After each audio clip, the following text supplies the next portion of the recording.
السلام علیکم ورحمۃ اللہ وبرکاتہ۔ خباب نام رکھنا کیسا؟ اسی طرح پوچھا گیا خبیب نام رکھنا کیسا ہے؟ تو یہ خباب نام رکھنا جائز ہی نہیں بلکہ بہترین نام ہے، اس لیے کہ یہ صحابی رسول رضی اللہ تعالیٰ عنہ کا نام ہے، حضرت خباب بن الارت رضی اللہ تعالیٰ عنہ، جنہوں نے اسلام کی خاطر بڑی قربانیاں دیں، اور حضرت فاروق اعظم رضی اللہ تعالیٰ عنہ ان کی کمر مبارک کو دیکھ کر رونے لگے، جو ان کی کمر پہ نشانات تھے اور جو تکلیف اذیت انہوں نے صحیح اسلام کے لیے۔ تو حضرت خباب بن ارت یہ صحابی رسول تھے، ان کے نام پر اپنے بچوں کا نام خباب رکھیں، انشاءاللہ برکتیں ملیں گی اور اسلام دین سے ایمان سے محبت بڑھے گی۔ اللہ ہماری نسلوں کو صحابہ کرام علیہم رضوان کی سچی محبت نصیب فرمائے۔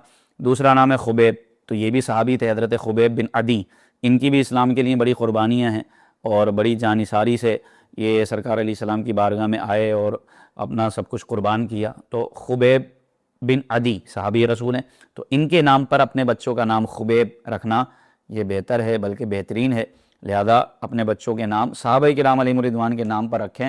جب صحابہ کا نام آ جاتا تو پھر معنی کو دیکھا ہی نہیں جاتا، اس لیے کہ یہ وہ نام ہیں جو سرکار رسالت مآب صلی اللہ علیہ وسلم کی زبان عالی شان پر بار بار آئے۔